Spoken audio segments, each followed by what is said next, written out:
प्यारे दोस्तों, आपसे रिक्वेस्ट है कि वीडियो शुरू होने से पहले चैनल को सब्सक्राइब कर लें और वीडियो अच्छा लगे तो लाइक शेयर और कमेंट करें और बेल आइकन दबाना ना भूलें।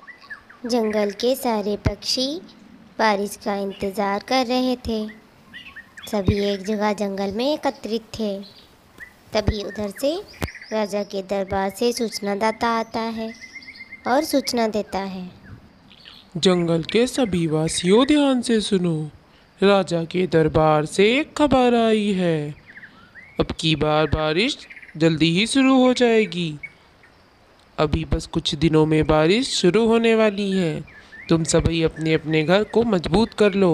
जिनका घर नहीं बना हुआ है वो अभी जा कर के बना लें, वरना बाद में परेशानी उठानी पड़ेगी। इतना कहकर सूचनादाता वहाँ से चला जाता है। फिर जंगल के सभी पक्षी आपस में बात करने लगते हैं। चल कालू, हम दोनों सबसे पहले चलते हैं, वरना ये जंगल के सारे पक्षी पहले पहुंचकर सारी लकड़ियां बीन लेंगे। फिर हमारे घर के लिए कुछ भी लकड़ियां नहीं बचेंगी। चलो, हमें जल्दी जल्दी पहुंचना होगा। फिर गोरी कौवी और कालू वहां से चले जाते हैं। रानो, चलो हम दोनों साथ में चलते हैं लकड़ी लेने के लिए। नहीं कबूतर भैया, अभी मेरे घर में मेरा बेटा अकेले है। मैं उसे कुछ भोजन दे करके फिर चलती हूँ। तब तक आप सबके साथ चले जाएं, मैं पीछे बाद में आ जाऊँगी। ऐसा कहकर चिड़िया अपने घर चली जाती है। फिर सारे पक्षी धीरे धीरे करके लकड़ियाँ लेने के लिए चले जाते हैं। फिर चिड़िया अपने घर पहुँच जाती है। वह अपने बेटे को भोजन देती है और कहती है, गोलू बेटा, तुम यहीं घर पर रुकना, मैं अभी लकड़ी लेकर आती हूँ। पर मम्मा, आप लकड़ियाँ क्यों लेने जा रहे हैं? क्योंकि बेटा अभी बारिश आने वाली है। अगर तेज़ बारिश हो गई तो हमारा जो घर है वो टूट जाएगा। हमें लकड़ी का घर बनाना होता है, जिससे बारिश में हमें कोई परेशानी ना उठानी पड़े और हमारा घर मजबूत भी बना रहे। इसलिए हमें लकड़ी लाना पड़ता है। अब मैं लकड़ी लेने जाती हूँ और तुम घर पर ही रहना, घर से बाहर मत निकलना। इतना कहकर चिड़िया लकड़ी लेने के लिए निकल पड़ती है। उधर कबूतर और सारे पक्षी अपनी अपनी लकड़ी लेकर के लिए अपने घर की तरफ निकल जाते हैं। पर गोरी कौवी और कालू कौवा वहीं पर बैठ के बातें करते हैं। दोस्तों, क्या आपने हमारे चैनल को सब्सक्राइब कर लिया है? और बेल आइकन दबाना ना भूलिएगा। कालू, क्यों ना हम ये सारी बची हुई लकड़ियाँ अपने साथ लेते चलें, वरना अभी वो चिड़िया आती होगी। मैं नहीं चाहती कि चिड़िया अपना घर पक्का बनाए। फिर गोरी और कालू वहाँ से सारी लकड़ियाँ उठा लेते हैं और अपने घर चले जाते हैं। फिर चिड़िया वहाँ पर पहुँचती है तो देखती है कि वहाँ पर तो कोई लकड़ी ही नहीं बची हुई है। फिर वह अपने घर की तरफ वापस लौट रही होती है। फिर लौटते समय उसे मिट्ठू तोता दिखाई देता है। उसने अपना घर लकड़ी के बजाय किसी और चीज़ से बनाया होता है। फिर वह मिट्ठू तोते से पूछती है, मिट्ठू भैया, ये आपने अपना घर किस चीज़ से बनाया है? ये लकड़ी का तो बिल्कुल भी नहीं लग रहा है। हाँ रानो, ये लकड़ी का घर नहीं है, ये तो मिट्टी का घर है। मैंने मिट्टी ला करके अपने हाथों से बनाया है। पर मिट्टू भैया, मिट्टी का घर तो बारिश में भीग जाएगा और पानी में मिट्टी सारी घुलकर पिघल जाएगी और फिर हमारा घर तो बह जाएगा। फिर आपने मिट्टी का घर क्यों बनाया? नहीं रानो, मेरा मिट्टी का घर बिल्कुल भी नहीं पिघलेगा, क्योंकि मैंने उसे पक्का कर दिया है। मैंने इसे आग दिखाकर पूरा मजबूत बना दिया है। अब ये बारिश में बिल्कुल भी नहीं पिघलेगा। मैं जब लकड़ी लेने गया तो सारे पक्षी लकड़ी ले चुके थे। वहाँ पर कोई लकड़ी ही नहीं बची थी, इसलिए मुझे मिट्टी का घर बनाना पड़ा। हाँ मिट्टू भैया, मैं भी वहीं से आ रही हूँ। मैंने लकड़ी ढूंढने की बहुत कोशिश की, लेकिन वहाँ तो कोई लकड़ी ही नहीं बची थी। लगता है सारे पक्षियों ने ज़्यादा लकड़ी अपने लिए इकट्ठा कर ली है। मुझे समझ नहीं आ रहा कि मैं अब अपना घर कैसे बनाऊँगी। रानो, क्यों ना तुम भी अपना घर मिट्टी का ही बना लो। पर मिट्टू भैया, मुझे तो मिट्टी का घर बनाना ही नहीं आता है। मैं कैसे मिट्टी का घर बनाऊंगी? वो सब तुम मुझ पर छोड़ दो। मैं तुम्हारा घर बना दूंगा मिट्टी का। फिर जब वो थोड़ा सूखेगा फिर मैं उसे पक्का भी कर दूंगा। मैं कल से ही काम शुरू कर देता हूँ। तुम जा कर के मिट्टी लेकर आना, मैं तुम्हारा घर बना दूंगा। ठीक है मिट्टू भैया, मैं जाकर के नदी से मिट्टी ले आऊँगी, फिर आप मेरा घर बना देना। अभी मैं चलती हूँ। इतना कहकर चिड़िया वहाँ से अपने घर चली जाती है। फिर अगली सुबह हो जाती है और चिड़िया मिट्टू तोता के पास पहुँचती है। मिट्टू भैया चलिए मेरे घर के पास, मैं अभी मिट्टी लेकर के आती हूँ। मैं बस मिट्टी लेने जा ही रही हूँ, आप वहीं पर मेरा इंतज़ार करिए। मैं बस नदी पर जाकर मिट्टी लेकर के आती हूँ। इतना कहकर चिड़िया नदी पर मिट्टी लेने चली जाती। तोता उसके घर के पास चला जाता है।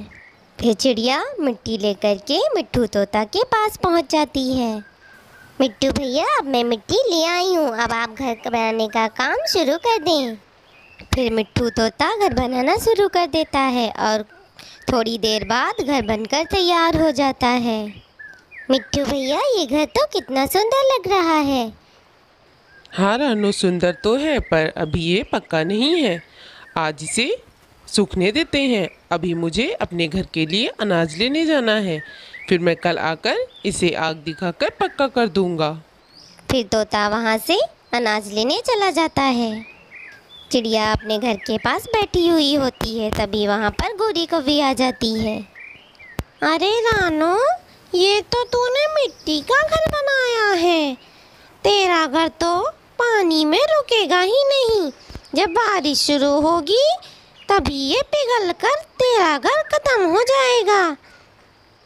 नहीं गोरी बहन, मेरा घर पिघलेगा नहीं, क्योंकि मिट्टू भैया कल इसे आकर के पक्का कर देंगे। फिर मेरा घर भी मजबूत हो जाएगा। लगता है तुम्हें लकड़ियाँ नहीं मिली, इसीलिए तुमने मिट्टी का घर बनाया है। हाँ गोरी बहन, मुझे लकड़ियाँ नहीं मिली, क्योंकि मुझे पता है आप जैसे पक्षियों ने ही मेरे हिस्से की लकड़ी भी ले ली, क्योंकि वहाँ पर तो सबके हिस्से की लकड़ियाँ होती हैं। मुझे सब पता है कि आपने ही मेरे हिस्से की लकड़ियाँ भी ले ली हैं, जिससे मैं अपना घर मजबूत ना कर सकूं। चिड़िया, ये तू क्या बोल रही है? मैंने तेरे हिस्से की लकड़ियाँ ले ली? तूने देखा था मुझे लेते हुए? बताऊं मैं तुझे अभी? देखिए गोरी बहन, मैं आपसे कोई लड़ाई नहीं करना चाहती हूँ, इसलिए आप चुपचाप यहाँ से चली जाएं। मेरा घर है, मैं देख लूँगी मुझे कैसे रहना है। फिर गोरी कौवी वहाँ से चली जाती है। शाम को चिड़िया अपने घोंसले पर बैठी होती है, तभी जोरदार बारिश शुरू हो जाती है। फिर चिड़िया और उसका बेटा उड़कर उस मिट्टी वाले घर के अंदर चले जाते हैं। मम्मा, ये घर कितना अच्छा लग रहा है। बेटा, अच्छा तो है, पर ये अभी पक्का नहीं है। मुझे तो डर लग रहा है कहीं बारिश में मेरा घर टूट ना जाए। बारिश तो रुकने का नाम ही नहीं ले रही थी, वह और तेज़ बढ़ती ही जा रही थी और चिड़िया का मिट्टी का घर तो टपकने भी लगा था और उसमें दरारें भी आने लगी थी। अरे, मेरा घर तो टूटने भी लगा है, इसमें तो दरारें पड़ने लगी हैं और टपकने भी लगा है। अब मैं क्या करूं, मुझे समझ में नहीं आ रहा है। चलो बेटा, अब हमें इस घर से बाहर निकलना होगा, वरना पता नहीं कब ये घर टूटकर हमारे ऊपर ही गिर जाए। चिड़िया और उसका बेटा उस मिट्टी के घर से निकलकर बाहर आ जाते हैं और बाहर बारिश में भीगते रहते हैं। चिड़िया बारिश में भीग रही होती है, तभी उधर से चील उड़ती हुई जा रही थी। वह देखती है कि चिड़िया और उसका बेटा बारिश में भीग रहे हैं, फिर वह नीचे उतरती है। अरे छोटी चिड़िया, तुम यहाँ बारिश में क्यों भीग रही हो? अपने घर जाओ। क्या बताऊँ चील भैया, मैंने मिट्टी का घर बनवाया था, लेकिन मिट्टू भैया अभी उसे पक्का नहीं कर पाए थे। मैं अंदर रहने गई तो वो घर चिटक गया था। मुझे डर था कहीं वो टूट ना जाए, इसीलिए मैं और मेरा बेटा इस घर से बाहर निकल आए हैं। मैं ऐसा करता हूँ, मेरे पास ये छाता है, मैं तुम्हारे घर के ऊपर इसे लगा देता हूँ, फिर तुम दोनों उस घर के अंदर चले जाना। मेरा घर यही पास में है, मैं ऐसे ही उड़कर चला जाऊँगा। फिर चील चिड़िया के घर पर अपना छाता लगा देता है। जाओ चिड़िया, अपने घर जाओ।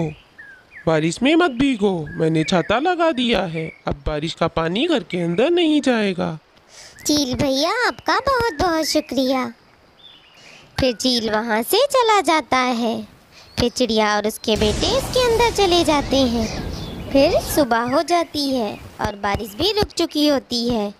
फिर गोरी कौवी कालू कौवे से कहती है, कालू चल देखते हैं जा कर के कि चिड़िया का घर बचा या चला गया। फिर गोरी और कालू चिड़िया के घर चले जाते हैं। चिड़िया के घर पर मिट्ठू तोता आ जाता है। चिड़िया अपने घर के बाहर बैठी होती है। रानो, तुम ठीक तो हो ना? मुझे तुम्हारी बड़ी चिंता थी, पर इतनी तेज बारिश के कारण मैं यहाँ पर आ नहीं सका। हाँ मिट्टू भैया, मेरा घर तो टपकने भी लगा था, लेकिन चील भैया उधर से आए और मुझे ये छाता देकर गए। उन्होंने छाता लगा दिया, इसीलिए मेरा घर बच गया और हम दोनों रात भर आराम से बिता पाए। फिर कौवी कौवा भी वहाँ आ जाते हैं। अरे चिड़िया, तुझे ये इतना बड़ा छाता कहाँ से मिल गया? क्या हुआ गोरी, तुम्हें देखकर अच्छा नहीं लगा होगा, क्योंकि तुमने तो पूरी प्लानिंग करी थी ना कि मैं और मेरा बेटा दोनों बारिश में भीगकर बीमार पड़ जाएं। पर ऐसा कुछ भी नहीं हुआ। इसलिए दूसरों का बुरा नहीं करना चाहिए, क्योंकि ऊपर वाला जिसके साथ होता है उसके साथ कभी बुरा नहीं होता है। और ये छाता मुझे चील भैया ने दिया है। मेरा घर तो बच गया है। चिड़िया, मुझे माफ़ कर दो, मैंने तुम्हारे साथ इतना बुरा किया।